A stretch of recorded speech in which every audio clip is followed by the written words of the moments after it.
અભણ વહુ સાથે બનેલી ઘટના।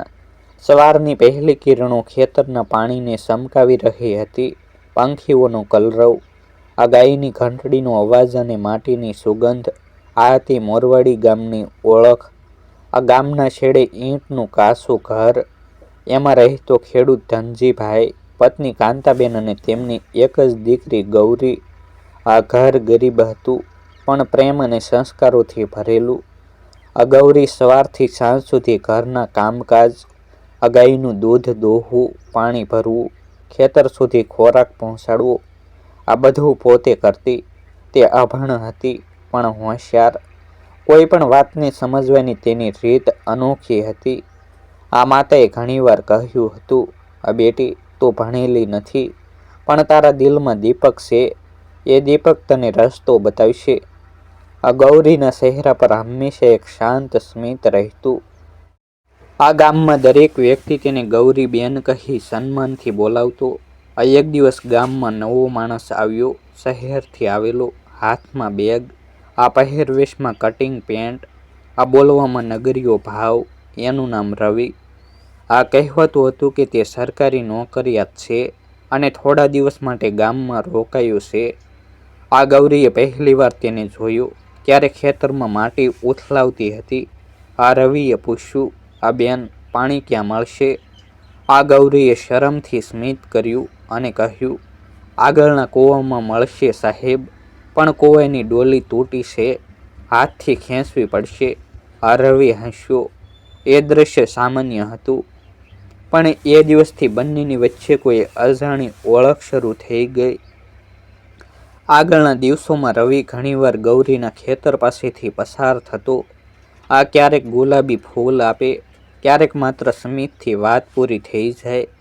આ ગામના લોકો કહેતા, આ શહેરનો છોકરો છે, દૂર રહે, પણ ગૌરીને એ શબ્દો હવે પવન જેવા લાગતા, આવે અને નીકળી જાય।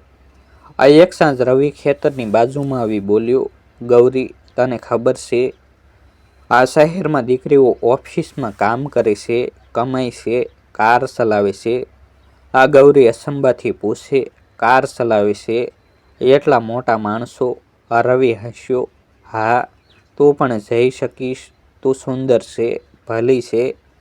એ શબ્દો ગૌરી માટે નવા વિશ્વના દરવાજા ખોલતા હતા। આ તે રાતે તે ઘણું વિચારી રહી। આ શહેર, કાર, નોકરી, એ શબ્દો તેને અજાણી મીઠાશ આપી રહ્યા હતા। આ થોડા દિવસ બાદ રવિએ ધનજીભાઈના ઘરે જઈ હાથ જોડ્યા। આ મારા માતા પિતા નથી, આ શહેરમાં નોકરી છે, હું ગૌરીને લગ્ન કરવા માંગુ છું। આ ધનજીભાઈ અને કાંતાબેને એકબીજાને જોયા। આ ગરીબ ઘર, આ દીકરીના ભાગ્ય પર વિશ્વાસ રાખી તેમણે સંમતિ આપી। આ ગામના મંદિરમાં સાદી રીતે લગ્ન થયા। શંખનાદ, ઢોલ નગારા, ફૂલોની સુગંધ અને ગામના બાળકોના હર્ષના અવાજ વચ્ચે ગૌરીનું લાલ ચણિયાચોળી પહેરેલું મુખ ચમકતું હતું। આ રવિએ હાથ પકડીને કહ્યું, હવે તું મારી સાથે શહેર ચાલશે, તું મારી રાણી છે। આ ગાયના આંખોમાં આનંદના આંસુ હતા। તેને લાગ્યું, હવે જીવનનો સત્ય આરંભ છે। આ લગ્ન પછીના કેટલાક દિવસો ગામમાં જ રહ્યા। આ ગૌરી રોજ રવિ માટે રસોઈ કરતી, ખેતરમાં જતી અને શહેરની વાતો સાંભળતી। આ રવિ ક્યારેક કાગળ વાંચતો, ક્યારેક મોબાઈલમાં કંઈક લખતો। ગૌરીને લાગતું, આ મારા પતિ ખૂબ બુદ્ધિશાળી છે। આ એક સાંજે રવિ બોલ્યો, ગૌરી, આ ચાલ હવે આપણે શહેર જઈએ, આ તું ત્યાંથી નવી દુનિયા જોશે। આ ગૌરી ખુશ થઈ ગઈ। આ તે રાતે કાંતાબેનના ખોળામાં માથું મૂકીને બોલી, આ માં, હું હવે શહેર જઈશ, આ તને ગૌરવ થશે। કાંતાબેનના આંખોમાં પણ ખુશીના આંસુ હતા। આ બેટી, તું જ્યાં જા, સદાય સત્ય અને શ્રદ્ધાથી જીવજે। આ સવારના 7 વાગ્યે ટ્રેન હતી। આ ગૌરી લાલ ચણિયાચોળી, હાથમાં બંગડીઓ, આ માથે સુંદડી, આ જીવનનો સૌથી સુંદર દિવસ માનતી હતી। આ સ્ટેશન પર ભીડ, અવાજ, ધુમાડો અને હલચલ બધું તેને નવું લાગતું। આ રવિ બોલ્યો, આ તું અહીં બેસ, હું ટિકિટ ચેક કરાવીને આવું છું। આ ગૌરીને શહેરનો વિશ્વાસ નહોતો। આ તે એક ખૂણે બેગ લઈને બેઠી રહી। આખો રસ્તા પર 1 કલાક ગયો. 2 કલાક ટ્રેન ગઈ. ભીડ ઘટી ગઈ. આ રવિ પાછો ન આવ્યો. આ ગૌરીને લાગ્યું કદાચ એ ક્યાંક અટક્યો હશે. પણ સાંજ પડી ગઈ. સ્ટેશનનો એક શાહવાળો બોલ્યો, બેન, તું એકલી છે, કોઈ સાથે નથી. આ ગૌરી બોલી, મારા પતિ ગયા છે ટિકિટ ચેક કરાવવા. એ માણસ શાંત થઈ ગયો. ઘણાએ જોયું એ સ્ત્રી એકલી છે, રડતી આંખો સાથે. આ તે રાતે ગૌરી સ્ટેશનના ખૂણે બેઠી રહી, પવનમાં માથું ઢાંકતી, આંખોમાં આંસુ, હોઠ પર એક જ શબ્દ, હે ભગવાન, એ પાછો આવશે ને. સવાર પડી. આ લોકો જતા રહ્યા, આવતા રહ્યા, પણ રવિ પાછો ન આવ્યો. આ ગૌરીના અંદરથી કોઈ વસ્તુ તૂટી ગઈ હતી. આ તે સમજી ગઈ તેને છોડી દેવામાં આવી છે, પણ તે ક્યાં જશે? કોણ છે એની પાસે? પૈસા નથી, ઓળખ નથી, આ ભણતર નથી. આ ત્યારે જ એક દયાળુ મહિલા આવી. આ ધાર્મિક કપડામાં, હાથમાં થેલો, નામ શારદાબેન. એ NGO ચલાવતી હતી. આ જે ભટકતી મહિલાઓને આશ્રય આપતી. શારદાબેન બોલી, બેન, તું અહીં કેમ બેસી છે? આ તને ઘર છે? આ ગૌરીએ આંખો ઊંચી કરી, કંઈ બોલી ન શકી. આંસુઓ બધું કહી ગયા. શારદાબેન બોલી, ચાલ મારી સાથે. આ ભગવાનનો ઈશારો છે, તું એકલી નથી. આ તે દિવસ ગૌરીના જીવનનો નવો વળાંક હતો. આ શારદાબેનના NGOમાં ઘણા સ્ત્રીઓ રહેતા. કોઈ પતિએ છોડેલી, કોઈએ ઘર ગુમાવેલું. આ ગૌરી એ વચ્ચે પણ અલગ લાગી. તે ચૂપચાપ બેઠી રહેતી. આ પરંતુ આંખોમાં જીવવાની ઝલક હતી. આ એક સાંજ શારદાબેન પાસે આવી બોલી, આ માતા, હું વાંચવા માંગુ છું, મને અક્ષર શીખવો. આ શારદાબેન ખુશ થઈ ગઈ. હા બેટી, અક્ષર જ તારી તાકાત છે. આ તે દિવસથી ગૌરીએ પોતાને બદલવાનું શરૂ કર્યું. શીખતી, બોલતી અને દરેક શબ્દમાં આશા જોતી. આ જ્યારે અન્ય સ્ત્રીઓ આંસુ વહાવતી, આ ત્યારે ગૌરી બોલતી, આ રડવાથી કોઈ પાછું આવતું નથી, પણ શીખવાથી નવું મળી શકે. આ તે ધીમે ધીમે ઘરના કામ, સિલાઈ, આ કઢાઈ શીખવા લાગી. આ તેના હાથમાંથી બનેલા હસ્તકલા વસ્તુઓ NGOના મેળામાં વેચાતા. આ લોકો બોલતા, આ તો સુંદર કામ છે, કોણે બનાવ્યું? આ શારદાબેન ગૌરી તરફ ઈશારો કરતા. એણે જે કાલે રડતી હતી, આજે હસી છે. આ દિવસો જતા રહ્યા. આ ગૌરી હવે પહેલાંની જેવી નિર્દોષ ન રહી. એના ચહેરા પર હવે આત્મવિશ્વાસનો તેજ દેખાતો હતો. આ તે દરરોજ સવારે દીપક આગળ પ્રાર્થના કરતી, હે ઈશ્વર, આ જે મને છોડીને ગયો, આ તેને દુઃખ ન આપજે, પણ મને એટલી શક્તિ આપજે કે હું મારી જાતને સાબિત કરી શકું. એ પ્રાર્થનામાંથી એક નવી શક્તિ જન્મતી. આ રીતે ગૌરીનું નવું જીવન શરૂ થયું.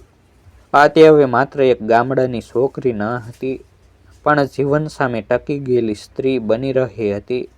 આ તેને ખબર નહોતી કે એના ભાગ્યમાં જે મોટું વળાંક લખાયેલું છે, એ વળાંક આજે આખા દેશને એની તરફ જોવાનું બનાવશે. આ રાતના 10 વાગ્યા હતા. NGOના રૂમમાં દીવો ઝબૂકી રહ્યો હતો. આ બાકી બધી સ્ત્રીઓ સૂઈ ગઈ હતી, પણ ગૌરી હજી પણ અક્ષર લખવાની કોશિશ કરતી હતી. આ તેના હાથમાં પેન્સિલ, આંખોમાં તેજ અને હોઠ પર એક જ શબ્દ, હું શીખીશ, હું જીતીશ. આ શારદાબેન દરવાજા પાસે ઊભી રહી જોઈ રહી હતી. એ બોલી, આ બેટી, હવે આરામ કર, આંખો થાકી ગઈ હશે. આ ગૌરી હસીને બોલી, હા માતા, પણ મન હજી જાગતું છે. શારદાબેન બોલી, આ તારા જેવી છોકરીઓ જોઈને મને લાગે છે કે ઈશ્વર હજી માણસોમાં વસે છે. એ રાતથી ગૌરી NGOનો સૌથી પ્રિય ચહેરો બની ગઈ. આ તે માત્ર શીખતી નહોતી, પણ અન્ય સ્ત્રીઓને પણ પ્રેરણા આપતી હતી. આ થોડા અઠવાડિયા બાદ NGOમાં એક ટ્રેનિંગ કેમ્પ યોજાયો, હસ્તકલા અને લોકસંગીત માટે. આ ગૌરીએ નામ લખાવ્યું. આ કેમ્પના પ્રથમ દિવસે ટ્રેનર બોલ્યા, કોઈ ગીત ગાઈ શકે? સૌ શાંત. આ ગૌરી ધીમેથી ઊભી થઈ. આ તેના અવાજમાં ગામની સુગંધ હતી, આ પીડાની ગરમી હતી અને આશાની સમક હતી. તે ગાઈ ગઈ, આ મારું મન તો ગામડી વનરાજમાં વસે, પણ સપના તો શહેરના સાંજમાં ઝળહળે. આ સૌના આંખોમાં આંસુ આવી ગયા. આ ટ્રેનરે હાથ જોડ્યા. આ અવાજ ખજાનો છે. એ દિવસથી ગૌરી એનજીઓના કાર્યક્રમોમાં ગીત ગાવા લાગી. આ લોકો એને સાંભળવા આવતા. આ કોઈ ફૂલ આપે, કોઈ આશીર્વાદ. શારદાબેન બોલી, તારો અવાજ તારી ઓળખ છે ગૌરી. આ જેને પતિએ છોડેલી, એને ઈશ્વરે નવો માર્ગ આપ્યો. આ એક સાંજે એનજીઓમાં સ્થાનિક ન્યૂઝ ચેનલનો રિપોર્ટર આવ્યો. એ સ્ત્રીઓ પર ડોક્યુમેન્ટરી બનાવી રહ્યો હતો. આ ગૌરીને જોઈને એ બોલ્યો, તમારું નામ? ગૌરી. શું કરશો? હસ્તકલા, ગીત અને આશા વહેંચું છું. એ રિપોર્ટરે તેનું ઇન્ટરવ્યૂ લીધું. આ ગૌરીની સાદી ભાષા, પણ આ હૃદયથી નીકળેલા શબ્દો આ સીધા લોકોના દિલમાં ઉતરી ગયા. અઠવાડિયું પૂરું ન થયું ત્યાં સુધી એ ઇન્ટરવ્યૂ ટીવી અને સોશિયલ મીડિયામાં વાયરલ થઈ ગયું. આ લોકો બોલવા લાગ્યા, અરે આ તો સાચી પ્રેરણા છે. ગામડાની સ્ત્રી જે સ્ટેશન પર છોડાઈ ગઈ હતી, આજે આખા શહેરની પ્રેરણા છે. આ ગૌરીને અનેક ફોન્સ આવવા લાગ્યા. આ કેટલાક એનજીઓ જોડાવવા માંગતા, આ કેટલાક ઇન્ટરવ્યૂ લેવા માંગતા, પણ ગૌરી શાંત રહી. એ બોલતી, હું ફક્ત કામ કરું છું, ખ્યાતિ માટે નહીં, આશા માટે. આ ગૌરી હવે અન્ય સ્ત્રીઓને સિલાઈ શીખવવા લાગી. આ તેણે ગૌરી હેન્ડક્રાફ્ટ નામે નાની ટીમ બનાવી. 5 સ્ત્રીઓ સાથે નાના હસ્તકલા પોટલા, બેગ, ચણિયાચોળી, આ ડિઝાઇન એ બધું એનજીઓ મારફતે વેચાણમાં મૂક્યું. એક દિવસ એક મોટી કંપનીના પ્રતિનિધિ આવ્યા. અમે તમારા ઉત્પાદનો ખરીદવા માંગીએ છીએ. આ તમારા જીવનનો ટર્નિંગ પોઈન્ટ બની શકે. આ શારદાબેન ખુશ થઈ ગઈ. આ ગૌરીને જોયું. આ બેટી, ઈશ્વર તારી મહેનતને ફળ આપી રહ્યો છે. આ ગૌરીએ સ્મિત કર્યું. આ માતા, આ જો એ દિવસ રેલવે સ્ટેશન પર ન આવ્યો હોત તો કદાચ આજે હું અહીં ન હોત. એ શબ્દો હૃદયને ઝંઝોળનારા હતા. આ જીવનનો ઘા હવે જ્ઞાનમાં ફેરવાઈ ગયો હતો. એક દિવસ સરકારી સ્તરે આ મહિલા આત્મનિર્ભરતા દિવસ ઉજવાતો હતો. શારદાબેનને આમંત્રણ મળ્યું, પણ એણે ગૌરીને મોકલી. આ મંચ પર માઇક સામે ઊભી ગૌરી સફેદ સાડીમાં સિદ્ધાંતથી ચમકતી. આસપાસ મોટી વ્યક્તિઓ, મીડિયા, લોકો. ગૌરી બોલી, આ મને આજે પણ યાદ છે. આ જ્યારે એક રાત્રે રેલવે સ્ટેશન પર હું એકલી હતી. આ મને લાગ્યું અંત આવી ગયો, પણ પછી મને સમજાયું અંત ક્યાં છે. અંત તો ત્યારે આવે આ જ્યારે માણસ પોતાને હારી જાય. સંપૂર્ણ હોલ શાંત થઈ ગયો. તે બોલતી ગઈ, આ મારા માટે શિક્ષણ એ પ્રકાશ છે, હસ્તકલા એ આશા છે, અને સ્ત્રીનું હૃદય એ વિશ્વની સૌથી મોટી શક્તિ છે. આ ભીડ તાળીથી ગુંજી ઉઠી. કેમેરા ઝૂમ થયા. આ ગૌરીના ચહેરા પર આત્મવિશ્વાસ ચમકતો હતો. તે દિવસ પછી ગૌરીનો ઇન્ટરવ્યૂ દરેક સમાચાર ચેનલ પર દેખાયો. ટ્રેન્ડિંગ ટોપિક બની ગયો. સ્ટેશન પરથી ઉઠેલી ગૌરી હવે રાષ્ટ્રની દીકરી. શહેરના લોકો કહેવા લાગ્યા, આવી સ્ત્રીને જોતા ઈશ્વર પર વિશ્વાસ વધી જાય. આ બાળિકાઓ એની જેમ બનવાનું સ્વપ્ન જોતી. ગામના લોકો આશ્ચર્યથી કહેતા, અરે આ તો અમારી ગૌરી છે. આ જેને રવિ લઈ ગયો હતો. કાંતાબેન અને ધનજીભાઈના આંખોમાં આનંદના આંસુ હતા. આ તેઓ દરરોજ ટીવી સામે બેઠા રહેતા. આ ગૌરીને જોઈ બોલતા, આ બેટી, તું અમારું ગૌરવ છે. આ ગૌરી દર અઠવાડિયે પત્ર મોકલતી, આ માં, હું હવે મજબૂત છું. તમે જે સંસ્કાર આપ્યા એ જ મારી તાકાત છે. આ તે વચ્ચે ક્યાંક રવિ શહેરના એક નાના દુકાનમાં કામ કરતો હતો. આ તેના ચહેરા પર થાક, આ નિરાશા અને જીવનનો ખાલીપો દેખાતો હતો.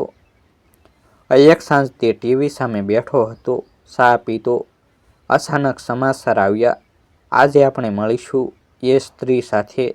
આજે એને જીવન છોડી ગયું, પણ તેણે જીવનને છોડ્યું નહીં.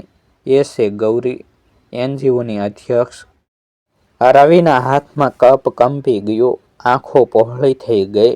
તેણે સ્ક્રીન તરફ જોયું. ગૌરી, એ જ ચહેરો, એ જ આંખો, પણ હવે તેમાં ચમક હતી, આત્મવિશ્વાસ હતો. એ રાજરાણી જેવી લાગતી હતી. આ રવિની અંદર કંઈક તૂટ્યું. એ જીવંત છે અને આટલી મોટી થઈ ગઈ. તે ટીવી પાસે ઝૂકી જોયું. ગૌરી કહી રહી હતી, આ જે માણસ મને છોડીને ગયો એના માટે હું આભારી છું. આ કારણ કે એની વિદાયે જ મારી શરૂઆત કરી. આ રવિને આંખોમાં પસ્તાવાના આંસુ આવ્યા. તે બોલ્યો, હે ભગવાન, મેં શું ગુમાવી દીધું? તે બાદ ગૌરીએ પોતાના એનજીઓને વિસ્તૃત કર્યું. હવે અન્ય ગામડાની સ્ત્રીઓને પણ ટ્રેનિંગ આપતી. આ સરકારે પણ એના કાર્યને માન આપીને એનું નામ ગૌરી મહિલા મિશન રાખ્યું. દર અઠવાડિયે ટીવી પર એની કહાની આવતી. એના શબ્દો દેશભરમાં સ્ત્રીઓને પ્રેરણા આપતા. ગૌરીએ પોતાના રૂમમાં એક બોર્ડ લગાવ્યો, જે માણસ તને છોડે તેને આભાર માન, કારણ કે એ ઈશ્વરનો ઈશારો છે કે તું વધુ મોટી બનવા જઈ રહી છે. હવે અન્ય સ્ત્રીઓ માટે આશાનું ચિહ્ન બની ગઈ હતી. રાત્રે તે મંદિરની સામે બેઠી હતી, હાથ જોડીને બોલી, હે ઈશ્વર, મને છોડી ગયેલા માણસને દુઃખ ન આપજે, પણ એને એ સમજ આપજે કે આ સ્ત્રીને તોડી શકાય પણ ઝુકાવી શકાય નહીં. એના ચહેરા પર શાંતિ હતી. પવન હળવે એની સાડી લહેરાવી રહ્યો હતો. જાણે ઈશ્વર પોતે એની જીતનો સાક્ષી બની ગયો હોય. ગૌરી હવે શહેરની જાણીતી મહિલા બની ગઈ હતી. એનજીઓનો દરવાજો રોજ નવી સ્ત્રીઓ માટે ખુલતો, આશા અને હિંમતનો દરવાજો. એક દિવસ ઓફિસની બહાર એક માણસ ધીમે ધીમે આગળ આવ્યો. ચહેરા પર થાક, આંખોમાં શરમ અને હાથમાં ફૂલનો ગુલદસ્તો. તે હતો રવિ. સિક્યુરિટી અટકાવ્યો. કોઈને મળવું છે? હા, ગૌરીને. ગૌરી બહાર આવી. આંખો એક પળ માટે સ્થિર થઈ ગઈ. સમય જાણે થંભી ગયો. રવિ ધીમેથી બોલ્યો, માફ કર ગૌરી, મેં બહુ મોટું પાપ કર્યું. એ દિવસે સ્ટેશન પર છોડીને ગયો, કારણ કે મને લાગ્યું તું મારા જેવી નથી. પણ આજે ખબર પડી, તું તો મારી કરતાં હજારો ગણી મોટી છે. ગૌરી શાંત રહી. એના ચહેરા પર ગુસ્સો નહોતો, ફક્ત શાંતિ.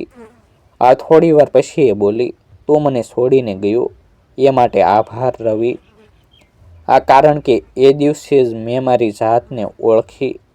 રવિની આંખોમાં આંસુ આવી ગયા. શું તું મને માફ કરી શકીશ? ગૌરી સ્મિતથી બોલી, હું તને માફ કરી દઈશું, પણ પાછું ત્યાં નહીં જઈ શકું જ્યાંથી હું તૂટી હતી. હવે હું મારી જાત છું, મારી ઓળખ છું. તે પાછળ વળી ગઈ. રવિ માથું નમાવીને ઊભો રહ્યો. ગૌરીની સાલમાં આત્મવિશ્વાસ, આંખોમાં પ્રકાશ અને શબ્દોમાં ક્રાંતિ હતી. કેમેરા ધીમે ધીમે ઝૂમશે. ગૌરી સ્ત્રીઓને તાલીમ આપતી દેખાય છે. દિવાલ પર લખાણ, સ્ત્રીને છોડો નહીં, સમજો, કારણ કે એક સ્ત્રીની જીત આખા સમાજની જીત છે. જે દિવસે તું મને છોડીને ગયો એ દિવસે હું મારી જાતને મળી ગઈ. વર્ષો વીતી ગયા. ગૌરી હવે હજારો સ્ત્રીઓ માટે પ્રેરણા બની ગઈ હતી. શહેરની મોટી સ્કૂલ, કોલેજ અને સંસ્થાઓમાં એના ભાષણો થતા. લોકો એને ગામડાની ગૌરી તરીકે ઓળખતા. એ જ છોકરી જેને ક્યારેક સ્ટેશન પર છોડી દેવાઈ હતી. એક કાર્યક્રમમાં એ બોલી રહી હતી, મારી પાસે કોઈ ડિગ્રી નહોતી, ન કોઈ મોટી ઓળખ, પણ મારી પાસે ઈચ્છા હતી મારી જાતને સાબિત કરવાની. તાળીઓનો ગડગડાટ થયો. ટીવી પર એ દ્રશ્ય જોઈને અનેક સ્ત્રીઓના હૃદયમાં હિંમત જન્મી ગઈ. અને ક્યાંક એક ખૂણે એના ભૂતપૂર્વ પતિ રવિ પણ બેઠો હતો, આંખોમાં પસ્તાવો અને ગૌરવ સાથે. એણે ટીવીની સામે હાથ જોડ્યો. તું જીતી ગઈ ગૌરી. ગૌરી, તું મારી પત્ની નહોતી. આ તો મારા ભાગ્યનો પાઠ બની ગઈ. કોઈ સ્ત્રીને નાની ન માનવી.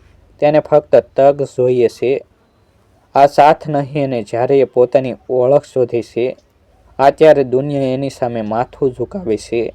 આ સ્વરચિત કાલ્પનિક આવા જ નવા વિડીયો જોવા માટે અમારી યુટ્યુબ ચેનલ સબસ્ક્રાઈબ કરો અને વિડીયોને લાઇક અને શેર કરવાનું ભૂલશો નહીં. ફરી મળીશું એક નવી સ્ટોરી સાથે.